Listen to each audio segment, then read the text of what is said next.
Hi and welcome to episode 4 of Wide Plus TV. I'm Tony and I'll be your host. I'm the marketing manager at Wide Plus. In every episode of Wide Plus TV, we'll be exposing marketing secrets, insider knowledge and business advice and lessons that we've learned through the creation of Wide Plus. Wide Plus TV is your chance to take a little bit of time out of your day and to join me in discussion about the marketing world. Even if you don't want to join in using the hashtag #TeaBreak, you can still take some time away from your work and see what we have to say. We need you to share your most pressing marketing questions, to share the word about Wide Plus TV, and also to take part. We also want to interview marketers, business owners and influencers on this channel. If you do want to join in, send an email to hello@wideplus.com. So moving on to today's marketing hack. Our next hack is about split testing. You may have heard it called A/B testing or multivariant testing. They're all the same thing. Most marketers only think about split testing when it comes to email marketing. They test subject lines, and in limited cases, they test content of the email too. There isn't an area of marketing that can't benefit from split testing though. It's not just for email marketing. Whether it's an email subject line, landing page copy, an image on a Facebook ad, or an infinite number of other possibilities, there's always something that you can test. Don't let that put you off doing it though. Split testing and measuring results from those tests is the only way that you can learn what is working and what isn't working with your prospects and customers. And now onto the marketing strategy section. This week we'll be talking about why solving customer problems is more important than business vision. Companies need to acknowledge the importance of the customers to be successful. We all know that. And customers are the kingmakers in business. Meeting customer needs is a challenge that every business needs to succeed in. To do it effectively is challenging, and it requires companies to understand what customers want. However, all too often, companies get caught up in their own vision and lose sight of what really matters. There are some very real dangers for companies who focus too much on their own ideal company vision. Here, we'll discuss how companies can gain an understanding of customer pain points, interpreting data, and why following a business vision too strictly might be a bad thing.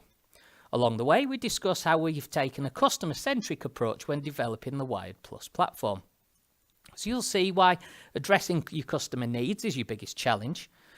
Understanding your customer's emotions is important to creating a successful product. Creating a USP is important for every business in today's marketplace. And insights gained from customer behaviour data are key to marketing success. So first of all, we'll look at defining pain points. And this is the first problem for companies that are looking to become more customer-centric, and that's to understand that the customers have problems and what they are. Pain points are top-level issues that customers are aware of and are negatively affected by. So, for example, a sales department may not be able to develop enough revenue, or a marketing team might not produce enough conversion-ready leads. These pain points are the basis on which companies can develop solutions. The pain points that companies identify may differ depending on whether the customer already has a competitor's product or not. Targeting a customer who hasn't previously bought into a solution is much easier, as companies don't need to address the costs and efforts of transferring from one solution to another. Also, when targeting a customer with a competitor's solution, companies need to demonstrate how their product outperforms the competition. The advantages of the new solution must be significant enough to make the customer want to transfer between systems. When developing Wide Plus, we identified that many companies struggle to align the marketing and sales functions as an example. The system we've developed tackled this problem head on, giving marketers a place to store, record and review all their customer data. This results in a better understanding of customers across business departments, leading to increased return on investment. Each feature in the Wide Plus system is being developed to help marketers improve the way they work. Once common pain points have been identified and documented, companies should consider how their products can address and resolve these issues. Building products and solutions around customer needs increases the product's relevance. Identify the key pain points associated to your company. This will help you create a solution that directly addresses your customers' problems. And ask the question, how can your products and services address and resolve those issues? So we move on to addressing customer pain points. Now, companies can create buyer personas to develop an understanding of how the customers think and act. Getting into the mindset of an individual customer isn't always easy, but it is effective. The personas that companies create should be as detailed as possible, outlining the problems, worries and considerations that customers have. When taking this step, it's really important to think about what keeps your customers awake at night. These concerns should be prioritised when creating the absolute solution. McKinsey reported on how one American airport used their passenger feedback to develop a more enjoyable passenger experience. Airports are busy, fast-paced and changeable environments, and there are many pain points that need to be addressed. Although the airport in the study was able to identify key passenger pain points, they didn't realise the value which passengers placed on each. Making changes according to what the airport believed would work ran the risk of missing the point completely. Taking that time to ask passengers how they felt led to a clear understanding and resulted in a better experience. This approach proved so popular that it has since been replicated in some UK airports too. On the other hand, many failed businesses skip this step, instead addressing the problems that they think the customers care about. When using this approach, marketers only have half of the story. Marketers may rephrase the marketing message to sound like they're addressing the customer, but if the customer doesn't care, this is completely pointless. This approach fails to acknowledge the way that customers actually feel, instead relying on the instincts and knowledge of the marketer alone. So pain points for marketers. One of the main customer pain points that we identified when developing Wired Plus was that marketers and sales struggled to agree when leads were ready for conversion. To address this common pain point, we included an intuitive lead scoring system in the platform. Each action or interaction that a company has with a lead is assigned a score. These scores are added to calculate the total lead score, which is then fed into the CRM. This gives both marketing and sales teams a clear understanding of whether the lead needs to be placed into a nurture series or if they're ready for the sales team to convert. So understand your customer needs. When you've created your product, check that each element addresses an issue that your customer has reported or identified. So solving customer problems using data. To really understand what problems customers face, companies need to collect data. Data gives a hard and reliable reference point for the way that customers think and act. There are many different types and sources of data that can be used for this purpose, each telling a different story about the individual. Data can be used to improve the performance of marketing campaigns. Collecting data firsthand is the most reliable way to make sure your company's input is both accurate and relevant. This type of data is usually called primary data, gathered directly by the company who can verify that the data is up to date, accurate and relevant to their needs. It's also coming straight from that contact or customer or prospect themselves, rather than being derived from some form of analysis. Secondary collection methods rely on data that's already been collected by an external body. Although cheaper, secondary data may not be as accurate, up-to-date or relevant for purpose. Behavioural data is primary data resulting from customer actions. They're actually giving you and showing you those behaviours. So this type of data allows you to understand how your customers interact. Building up a picture from all of your customers' behavioural data can give you a very, very rich data set. We have created a blog post on behavioural marketing techniques which considers the way that email marketers use behavioural data to improve return on investment and email open rates. Sending emails based on how your customers interact with your business rather than according to a set schedule increases campaign relevancy. So this type of marketing puts the customer at the centre of the marketing approach. As a result, each marketing message can be tailored to each customer on a one-to-one level. So know your metrics, decide which metrics are important to your business and focus on these when marketing to your contacts. Review your campaign performance on a regular basis. So how disruptive marketers address customer pain points? Now, disruptive marketing can address common customer pain points. The main aim of market disruptors is to challenge the status quo and create a new environment for their product. Marketers taking disruptive approaches focus on answering the main questions and problems that are currently going unanswered. By doing this, companies are able to create a niche for their own product to succeed. Each time a product is developed with a disruptive intent, the product needs to meet the needs of an unsatisfied existing market or to cater for a new emerging market. To be successful with this type of approach, marketers need to speak to their audience on their level. Using the right kind of language to convey the marketing message is almost as important as the message itself. Problems and solutions can't be addressed with the same language. A client facing regular staff sickness issues doesn't need employee management software, but would benefit from a solution which helps improve sickness monitoring. The solution to the problem needs to be pitched in a way that the customer understands easily. The key to solving customer problems is understanding how a customer may feel or speak about their own business and targeting marketing messages accordingly.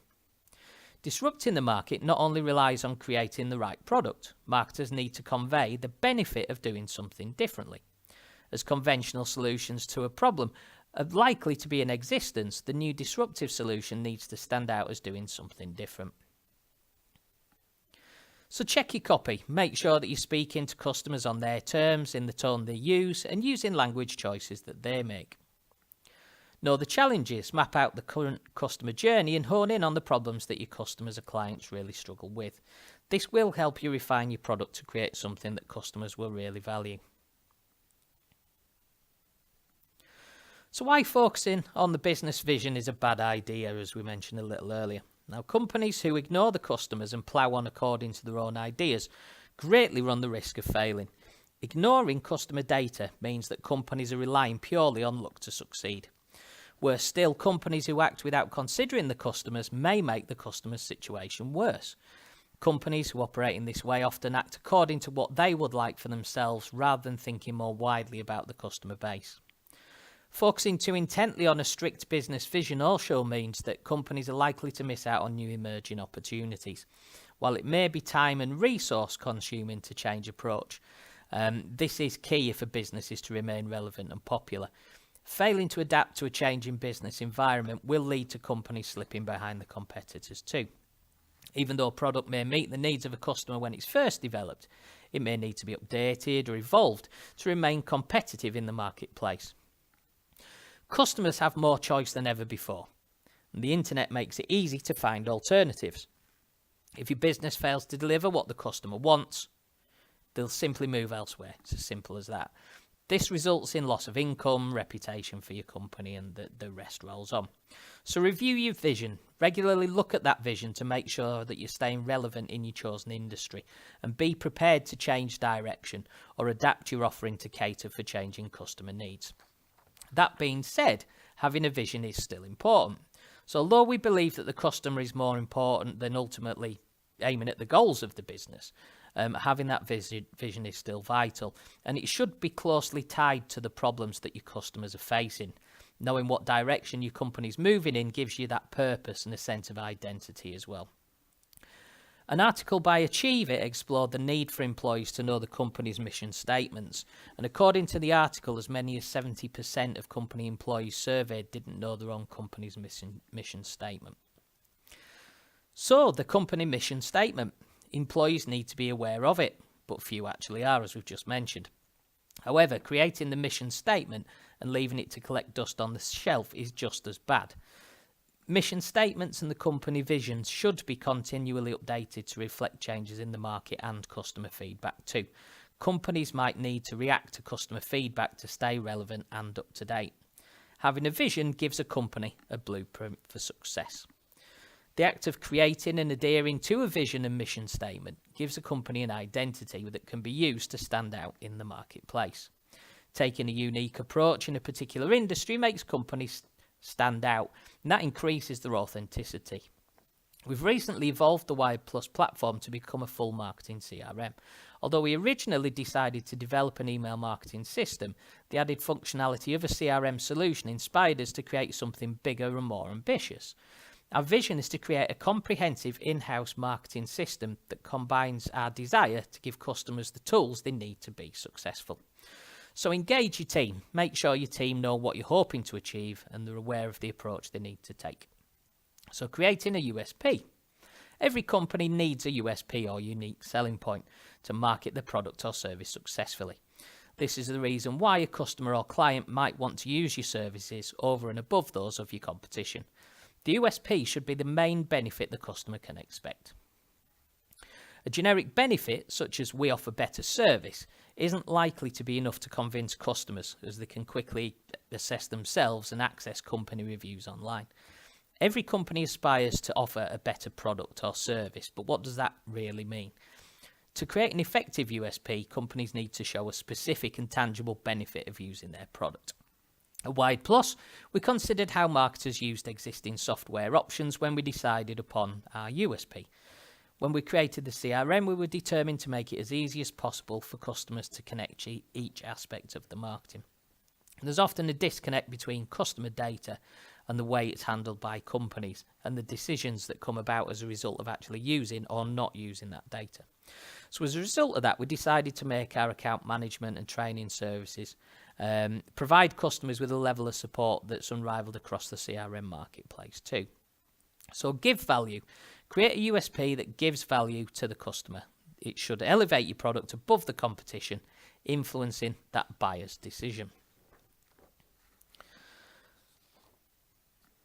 So each time a company creates a new product, they need to consider how the product or service addresses customer pain points.